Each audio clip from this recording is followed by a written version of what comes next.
¿Qué tal, cinéfagos? Bienvenidos a un programa más de Revista Cinefagia, este esfuerzo que hacemos de manera conjunta para hablar del cine que a ustedes siempre les ha gustado y del cual nosotros somos auténticos fans. Primero que nada, le doy la más cordial bienvenida a el increíble Dr. Marcus. Bueno, muchas gracias por la recepción, como siempre, y bueno, sobre todo gracias a la gente que nos está viendo. Este esfuerzo que hacemos, pues, por repasar, como dice José Luis, algunas películas que nos gustan, no necesariamente de cartelera, porque es algo, pues, bastante efímero y preferimos, pues, hablar de cosas más atemporales, ¿no? Exactamente, y sobre todo darle las gracias a Octavio Serra, nuestro productor, que siempre nos está apapachando cuando está de buenas y dando de zapes cuando está de malas, que es casi siempre, pero de cualquier manera nos aguanta, que eso es lo importante.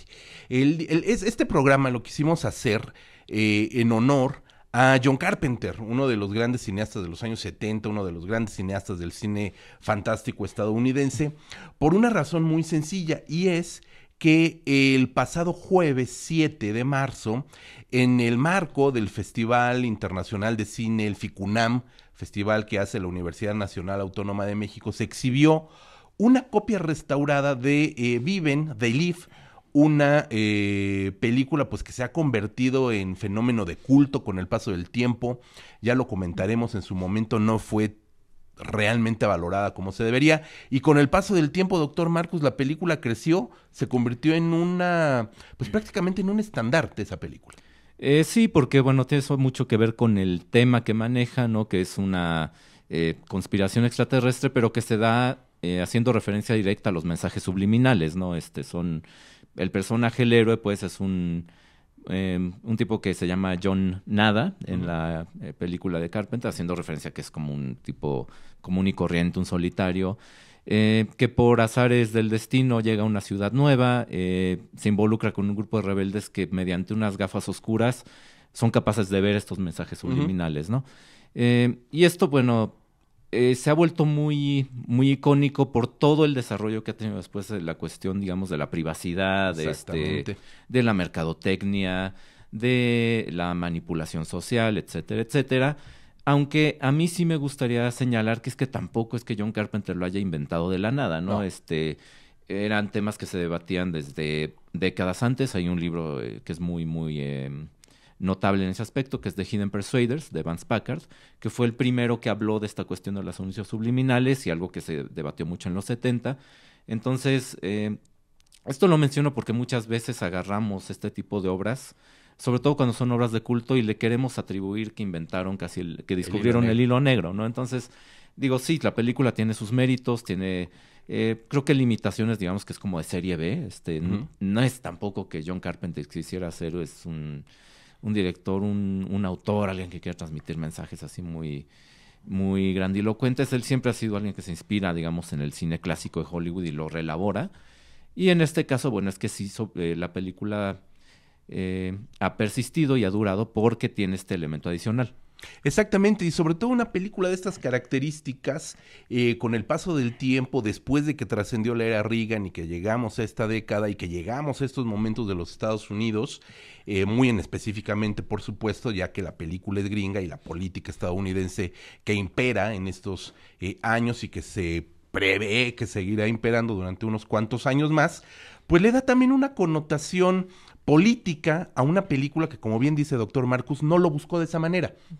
Simplemente ejerció de una manera muy interesante un discurso propio del cine de los años 50, que, como dice Marco, el cine clásico es la principal referencia de Carpenter, y reelabora un tema de ciencia ficción clásica, un estilo de cine que era el cine de ciencia ficción de los años 50, lo repito, que buscaba siempre estas teorías conspiratorias, era un cine de la paranoia, y en ese sentido, ese cine, no solamente y más allá de las teorías y de los libros como el que mencionas, pues el cine clásico, sci-fi de los años 50 ya hablaba de estas teorías conspiratorias, de esta alienación. Tenemos grandes clásicos como, pues no sé, La invasión de los ladrones de cuerpos, por decir algo, de John Siegel. Entonces no es algo nuevo, pero sí lo reelabora de una manera muy interesante, y sin proponérselo John Carpenter, la película en sí misma ha crecido hasta convertirse en un fenómeno de culto, sobre todo por lecturas políticas que de un primer momento la película no tenía, Marco. Sí, bueno, hay que señalar una cosa, ¿no? Que creo que ilustra muy bien, digamos, no desinterés de Carpenter, sino que tal vez no era la prioridad o no está totalmente Ujú. enfocado en el mensaje político. Y es que el papel principal lo hace Roddy Piper, Exactamente. un luchador. Y hay una escena de pelea entre Roddy Piper y otro actor ahí, que se avientan como 10 minutos Ah, ahí forcejeando y jalándose, aventándose al piso. Pues simplemente porque John Carpenter es muy fan de la lucha libre y quería meter ahí una escena pues, de lo que le gustaba, ¿no? exacto. Creo que eso ilustra pues muy bien que él buscaba mucho más el entretenimiento que realmente pues, fijar una postura, ¿no? Evidentemente sí lo tiene, pues, también Carpenter viene mucho pues de esta cultura como californiana y que sí tiene Ujú. mucho que ver, aunque no necesita ser muy activista para viviendo en California o en Nueva York, estar alejado un poco de los valores de lo que es el Midwest, ¿no?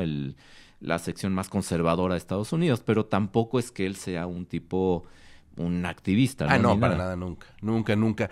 Y por supuesto, digo, estamos hablando de They Live, esta película que se convirtió en un fenómeno de culto, como les comento, al grado de que existe ahora una nueva copia remasterizada, digitalmente restaurada, que se presentó en el marco del FICUNAM hace apenas unos días. Pero también quisimos hablar un poco, ahondar un poquito más en quién es John Carpenter. John Carpenter, por supuesto, es conocidísimo por ser el autor de Halloween, o La Noche de Halloween, como se le conoce aquí en México a la película, que hace muy poco tiempo un reboot, tuvo un reboot, ha tenido otros remakes, etcétera, etcétera. Y queremos darle la bienvenida, por supuesto, a la tercer parte encefálica de este gran cerebro que es Revista Cinefagia, desde sus orígenes, un fundador junto con nosotros, directamente desde la tierra del faisán y del venado, a nuestro aluche consentido, Rodrigo Vidal Tamayo. Ahí estás, Rodrigo. Claro, Bueno, aquí Rod. estamos. ¿Cómo están? Buenas noches, México. Buenas noches, Tlaxcala. Un saludo desde las cálidas tierras del sureste. Pues aquí un poco para hablar acerca de John Carpenter. Estoy totalmente de acuerdo con lo que acaban de decir. Quizás nada más apuntar que una película como They Live, si bien, como ustedes mencionaron, a lo mejor no tenía una intención política en su inicio, lo cierto es que todo el arte es político, ¿no? Y creo que Eso es cierto. el gran mérito que tiene John Carpenter en su carrera es que sus más grandes películas han sido reconocidas años después de que se estrenaron, ¿no? En su estreno han sido vilipendiadas y sin embargo muchas de ellas ahorita son, en el peor de los casos, auténticas películas de culto y en el mejor consideradas obras maestras del cine fantástico, ¿eh? Eh, Entonces, eso sí hay que reconocerle. A lo mejor en 1988, cuando sale They Live, el mensaje político no, no era una intención tan grande de John Carpenter, pero yo creo que él sí tenía pensamiento punk de vamos a hacer cierta crítica, sobre todo tirarle a lo que ahora está de moda denominar fifí, y lo hace a través de una película como They Live, sobre todo tomando en cuenta que una de las teorías conspiratorias favoritas de los hillbillies, de los rednecks estadounidenses, pues es esta de los reptilianos, ¿no? Y They Live es una variante de esta teoría conspiratoria, ¿no? Entonces yo creo que siempre tuvo ahí cierto punto político John Carpenter, que, como bien dice Marco, no era el kit de la película, totalmente su intención era entretener, y creo que lo logra muy bien, sobre todo ya a un poco más de 20 años de distancia. Es cierto, mi querido Rosco. Y bueno, acabas de decir un dato muy importante, creo yo también, doctor Marcus, que las películas de Carpenter han crecido con el tiempo. Y no sé si y te invitamos a que nos digas cuáles serían. Tiene una vasta obra, tiene una obra que es muy vasta.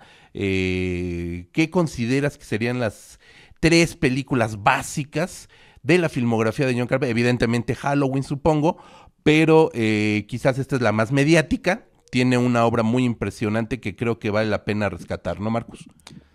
Sí, pero bueno, yo creo más bien tendría que ser Rodrigo el que nos diga. Venga, Rosco, Sí. dinos.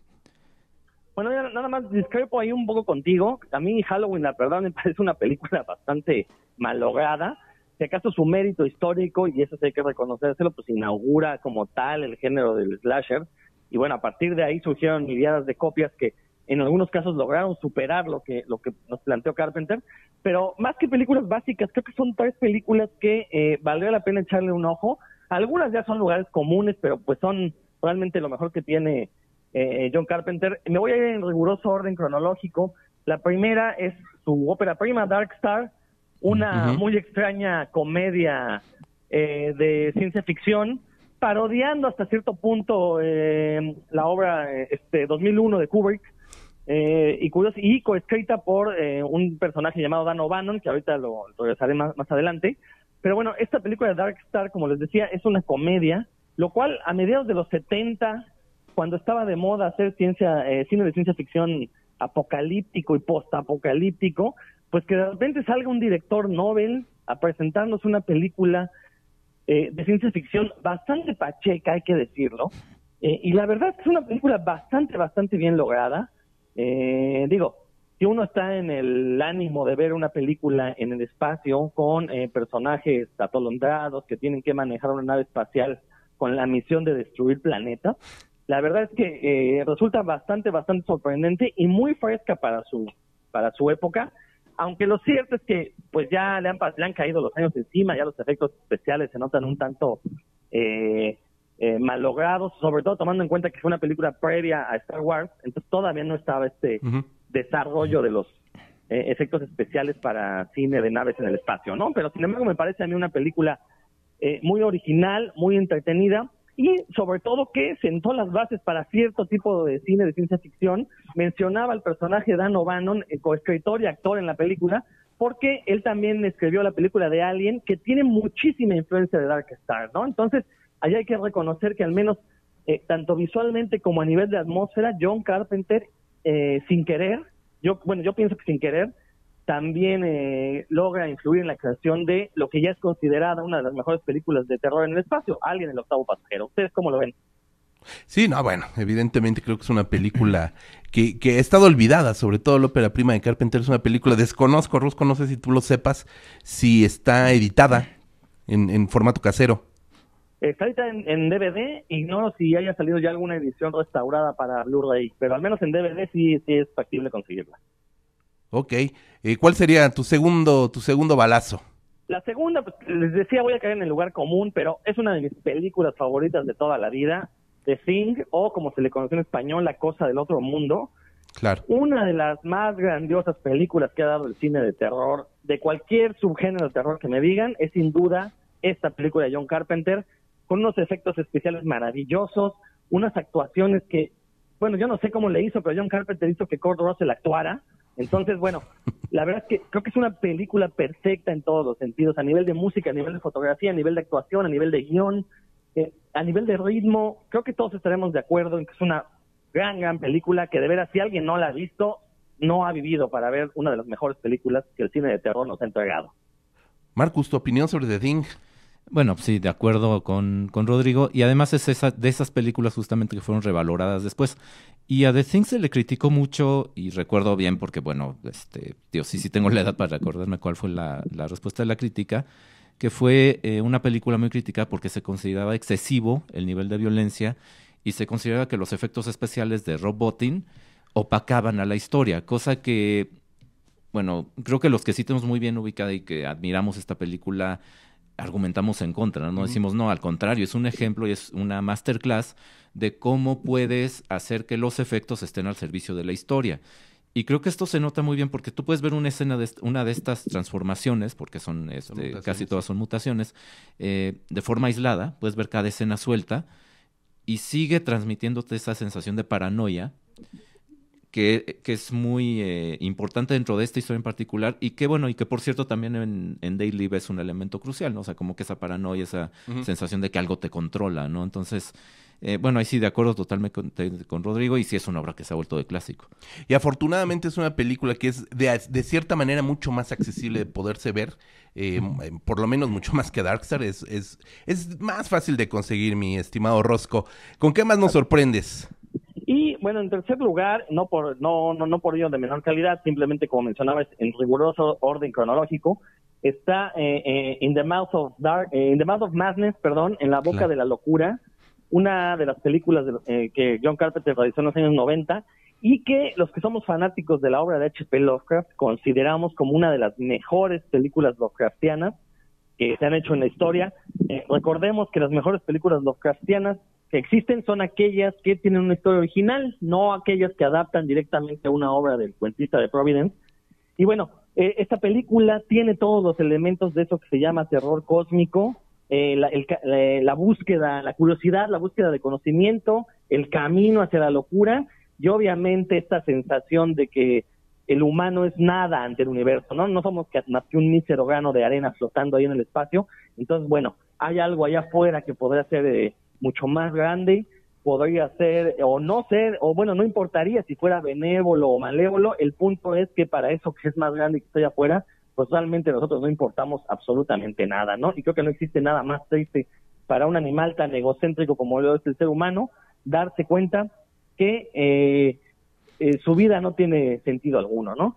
Es una película que también en su momento no fue tan bien recibida, pero que poco a poco y de boca en boca, sobre todo, como decía, entre los fanáticos de H.P. Lovecraft, se ha ido generando este culto y actualmente es reverenciada y creo que ya ha llegado a ser apreciada incluso fuera del círculo de los cultistas de H.P. Lovecraft.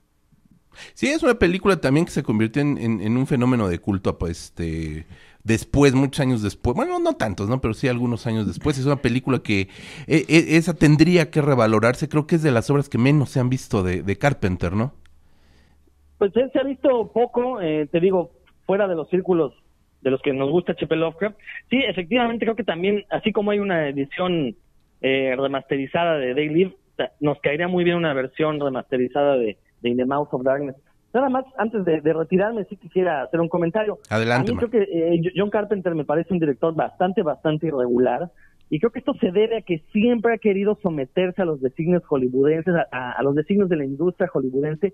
Yo creo que si él desde un inicio hubiera aceptado su vena independiente, si hubiera a lo mejor intentado luchar un poco más por su independencia creativa, tendríamos todavía películas muchísimo mejor de lo que hizo. Aunque, pues bueno, nunca sabremos realmente qué habrá sucedido, ¿no? En una de esas a lo mejor no lograba entregarnos de cine sin el apoyo de una productora de películas fuerte, ¿no? No había tenido el dinero para hacer los efectos especiales tan magníficos que tiene. Pero lo cierto es que a lo mejor si se hubiera despegado un poco más como los autores de cine gore de los años 80, que también nos entregaron obras maestras, quizás John Carpenter tendría una filmografía un poquito más uniforme en cuanto a calidad, ¿no? Porque lo que sí hay que reconocerle es que en cuanto a temas, sí es muy variado. A pesar de que siempre ha estado volcado del lado del cine fantástico, creo que no existen dos películas iguales de John Carpenter, y eso a mí me parece, la verdad, una de sus mayores virtudes, ¿no? Es un director que no se repite y que, pues desgraciadamente, en los últimos años ya se ha dedicado más a la cuestión de producción, ha estado menos involucrado en la dirección, pero bueno, esperamos con ansia si es que se decide hacer una película más. Querido, muchísimas gracias. Se despide de ti toda la fanaticada de revistacinefagia.com. Estamos esperando más textos tuyos, no te hagas. No, ya de hecho ya tengo 2 ahí preparados, ya listos para, nada más tengo que apuntalar algunos temas, algunos detalles, y los hago llegar para que sean publicados ahí en revistacinefagia.com. Un saludo para todos, también un saludo al Octavio que está ahí produciendo, y nos estamos escuchando en próximas ediciones. Abrazos, querido. Hasta luego. Pues ahí está, desde la tierra del faisán y del venado, de la cochinita pibil del panucho, el querido Rodrigo Vidal. Tiene mucha razón en varias cosas, ¿no? Creo que algo que ha definido también a Carpenter, doctor Marcus, es que ha coqueteado justamente con el cine de terror más comercial. De alguna manera se separó un poquito de esta vena autoral. Lo más reciente que recuerdo de lo más reciente de Worth, del 2010 más o menos, una película francamente fallida, ¿no? Sí, bastante menor, pero que ya, bueno, en su momento llamó la atención porque era el regreso de Carpenter al cine, al largometraje como tal. No está a la altura de lo mejor que hizo, que es más bien años 80, finales de los 70. Pero es que, bueno, ahí también creo que tiene mucho que ver con el modelo que toma Carpenter, que sí es el cine clásico, y sobre todo creo que lo que le preocupa más que cualquier otra cosa Carpenter es la eficacia narrativa, ¿no? Es como ser un buen artesano del cine, ¿no? Sin que decirle artesano significa minimizarlo. Y creo que se nota mucho, por ejemplo, en Halloween, ¿no? Que bueno, es su obra más exitosa comercialmente, que a lo mejor mucha gente desconoce que en realidad la idea de hacerla no fue de él, fue más bien del productor, de Irwin Yablans, se llama, que la idea pues de un tipo que ataca niñeras era una idea del productor, y Carpenter lo que hace es ilustrarlo, ¿no? Junto con Debra Hill, la productora, lo toman la premisa, que pues, es realmente muy básica, y lo que hacen es buscar la forma más efectiva de narrarlo, ¿no? Con esta toma inicial que es un plano secuencia, que Carpenter, bueno, sí, lo menciona abiertamente, ¿no? Que él se inspiraba en esos planos secuencia de películas clásicas como Touch of Evil de Orson Welles, ¿no? Entonces, creo que esa cuestión de querer aspirar, pues, a entrar a la industria como tal, tiene mucho que ver con eso, ¿no? Es alguien que creció viendo este cine clásico, es alguien que, pues sí, le interesaba, era como la meta, era su intención, pues sí, llegar a colocarse dentro de la industria, ¿no? No tanto, digamos, lo que hace un George Romero, que es preservar su independencia a cualquier costo, ¿no? Sí, en ese sentido también creo que es uno de los grandes directores como al nivel, yo me atrevería a ponerlo al nivel de Martin Scorsese, por ejemplo, que son grandes visores de cine, que se hicieron cineastas por ese amor a ver cine. Y en el caso específico de John Carpenter, que es el que estamos tratando, creo que hay películas que son modélicas justamente en presentar este tipo de filias hacia el cine clásico. A mí una de mis películas favoritas del género de terror de todos los tiempos, de mis películas predilectas, es Vampiros. Una película que ya es de su última etapa, bueno, no de la última, yo espero que todavía tenga por ahí alguna sorpresa guardada, pero sí es de lo más reciente, y es una película de finales de los 90, no recuerdo ahorita el año, debe ser 99, 2000, debe de ser por ahí la película, que es todo un western, donde nos presenta toda la estructura de una película western ubicada en estas grandes llanuras desérticas, con el sol a plomo, ese western de Howard Hawks, de John Ford, que tanto admiraba y que tanto lo hizo ser cineasta, al que le debe ser cineasta, y lo mezcla justamente con una historia de vampiros que no tiene que ver nada con el vampiro clásico, estaría un poco más cercano a los vampiros del estilo Lost Boys, por ejemplo, un poquito más como en esta vena de vampiro postmoderno, pero que justamente esa posmodernidad de un mito clásico como es el vampiro, mezclada con lo clásico del cine, además por antonomasia estadounidense, que es el western, crea una película que es muy vertiginosa, que es justo un modelo narrativo muy interesante, porque abarca dos géneros bien importantes, el terror y el western, y aparte es una película que sabe llevar muy bien algunas dosis de humor, con algunas dosis de gore, con algunas dosis de incluso de cierta parte romántica, que crea una película narrativamente muy bien estructurada. Sí, y es que ahora que mencionas, bueno, el western, mencionó Rodrigo 3 películas que son muy importantes en la filmografía de Carpenter. Yo coincido sobre todo en The Thing, pero hay otra que es también de su primera etapa, que es Masacre en la Crujía 13, que también es como un remake, pero urbano, de Howard Hawks, ¿no? De Río Bravo. De Río Bravo. Ni más ni menos. Y que es como esta cuestión del asedio de un grupo no vaqueros, sino policías, y que enfrentan no a indios, sino a pandilleros, ¿no? Y que es una cuestión que un thriller que igual también incomprendido en su momento, porque también se considera que era excesiva, en ese caso el asesinato de una niña, que es el incidente que desata pues la historia, es el catalizador para lo que es toda la trama. Y donde también se muestra, hay escenas que calcan momentos de Río Bravo, ¿no? Gestos de los actores, diálogos, la dinámica entre los personajes, está muy inspirada en la película. Y mencionas a Scorsese, y pues sí, es un muy buen ejemplo de cómo Carpenter, aunque se le ubica más en el campo de la serie B, tranquilamente, a lo mejor si hubiera tenido un poco más de suerte, si hubiera tenido otro rumbo su carrera, lo ubicaríamos más como Scorsese, como Coppola, de todos estos directores que retomaban a lo mejor el cine de gángsters en el caso de Coppola, pero que lo reinterpretaban y hacían algo tan prestigioso como El Padrino, ¿no? A Carpenter, por su asociación a lo mejor con el cine fantástico, que en ese momento seguía sin ser tan comercialmente exitoso como es ahora, a lo mejor no tiene esa suerte, pero yo creo que si le preguntaran a él, si él tuviera la libertad de decirlo así abiertamente, creo que él se hubiera inclinado más por aspirar a eso, ¿no? A lo que hizo un Scorsese.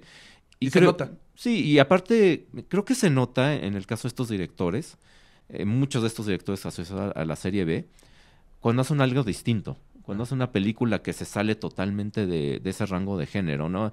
El caso de Wes Craven es esta película con Meryl Streep, ¿no? De la maestra de violín.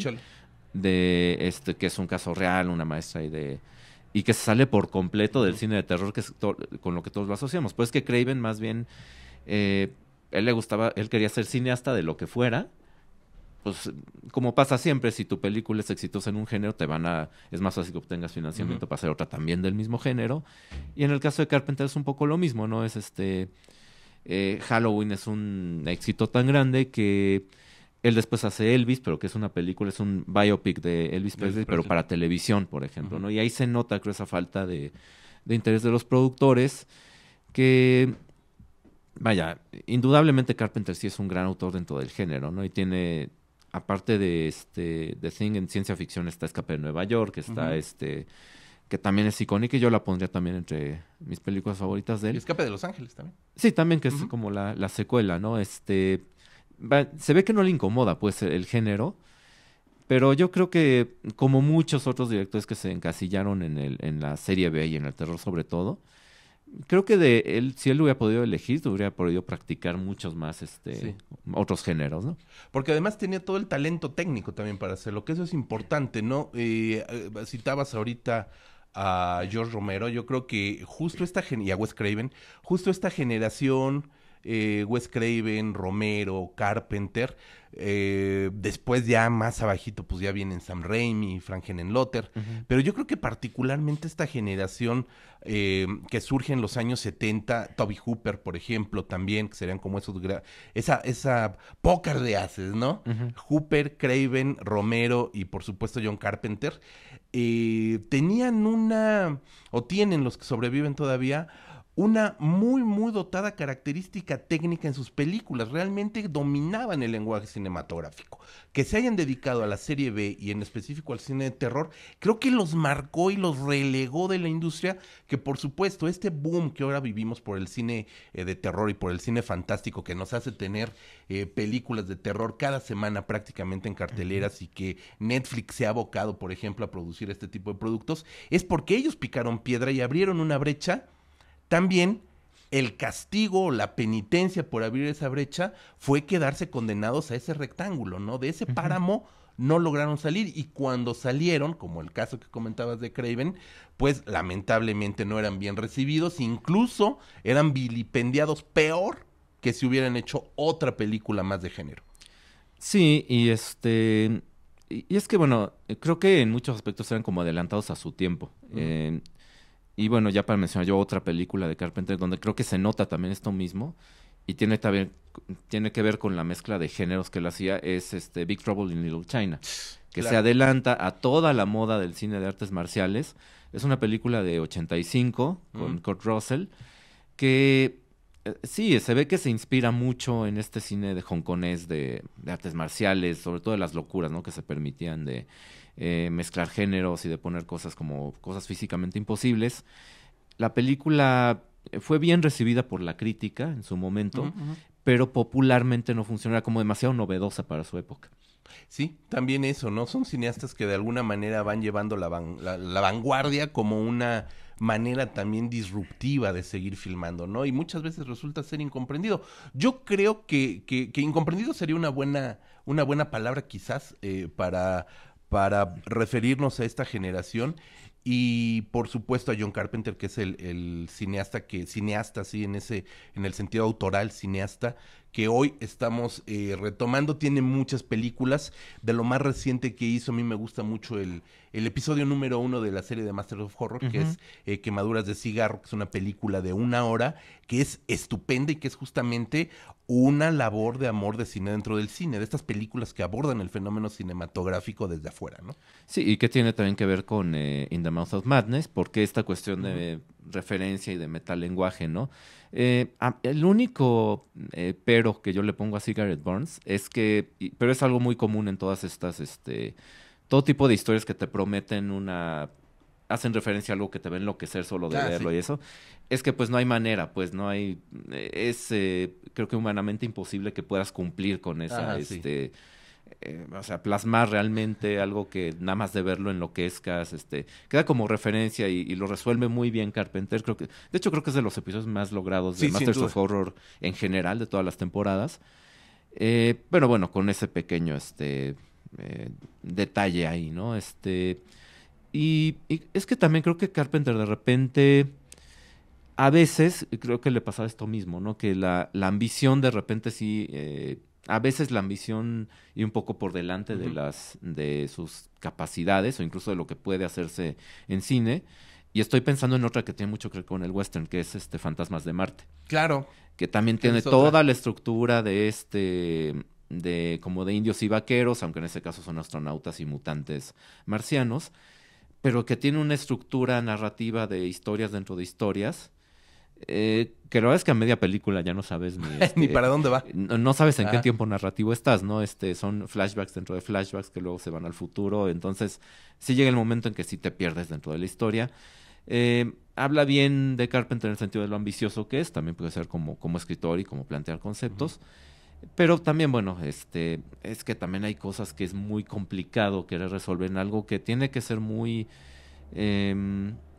a veces muy sencillo como en el cine, ¿no? Hay cosas que a lo mejor una novela puedes jugar mucho en nivel de subjetividad y tal, pero que en cine, como se tiene que ver y como tiene que ser algo concreto, puedes ser como demasiado ambicioso para tu propio bien. Sí, claro, y a final de cuentas yo creo que también tenemos que dejar muy en claro el tipo de cine que hace John Carpenter, pues también está dedicado a un público amplio. No, Sí. no está intentando ser un cineasta de culto, de nicho, que haga películas para un determinado grupo de gente. O sea, él también está buscando llegar a mucha gente y por eso películas de género también que caen en lo derivativo, como fue el caso de The Ward, ¿no?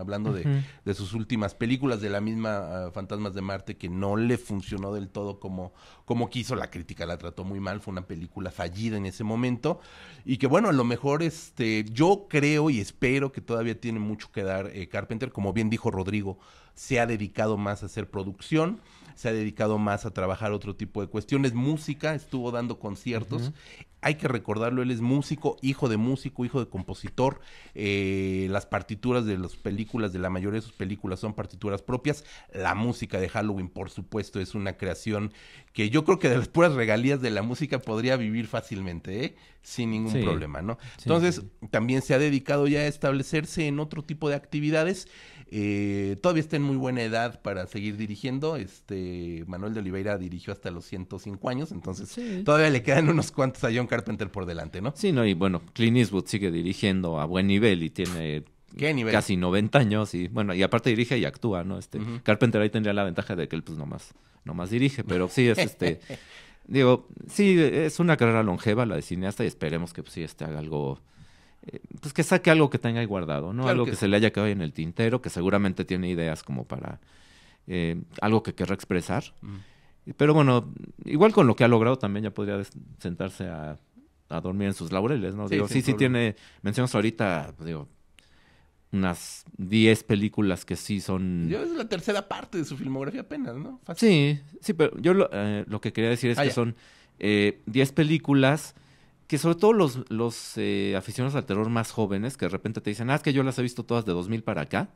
Bueno, pues es que te falta ver toda la mayoría y te falta ver lo clásico, ¿no? Entonces, esas 10 de Carpenter que mencionamos, yo creo que si las repasan, quitándose un poco el prejuicio a lo mejor Sí, de que claro. es un ritmo un poquito más lento, aunque sí son películas de entretenimiento, pues creo que sí les van a sorprender. Entonces, digo, sería como una recomendación de que pues también busquen estas películas y aprovechen que sí están disponibles, ¿no? Casi todas. Sí, pues yo creo que con esta recomendación hemos llegado al final de este programa. Creo que vale mucho la pena. Yo le agradezco enormemente al FICUNAM que hayan traído la copia restaurada de una película tan importante para el género del fantaterror, como le dicen los españoles, a una versión restaurada, copia nueva, digital, etcétera, que la hayan exhibido en un festival como es FICUNAM, que no tiene el perfil de este tipo de películas. Digo, han exhibido a Sean Sono, han exhibido otro tipo de películas, ¿no? También por ahí se han dejado ver cineastas un poco extraños, pero una película como The Leaf de John Carpenter en un festival de este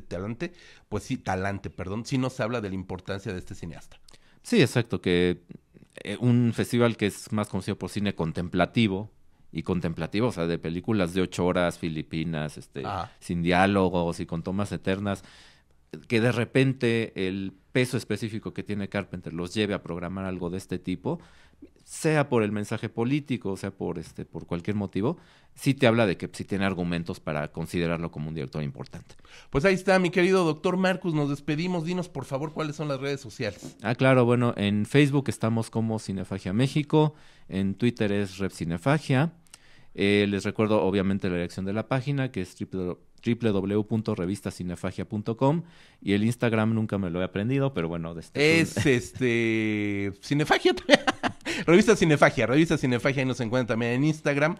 Vamos a empezar a subir los packs de Dr. Marcus, también para que se animen a suscribirse. Y les recuerdo, si no se han dado cuenta, que ya estamos también.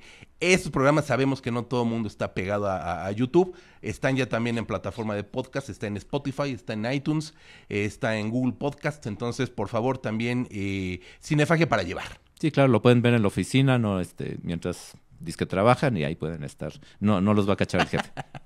Nos vemos. Muchas gracias, Octavio, por producirnos. Muchas gracias a Rodrigo Vidal, donde quiera que esté. Se va el Caimán, se va el Caimán, se va para Barranquilla, se va el Caimán, se va el Caimán. Y se va también sin pagar.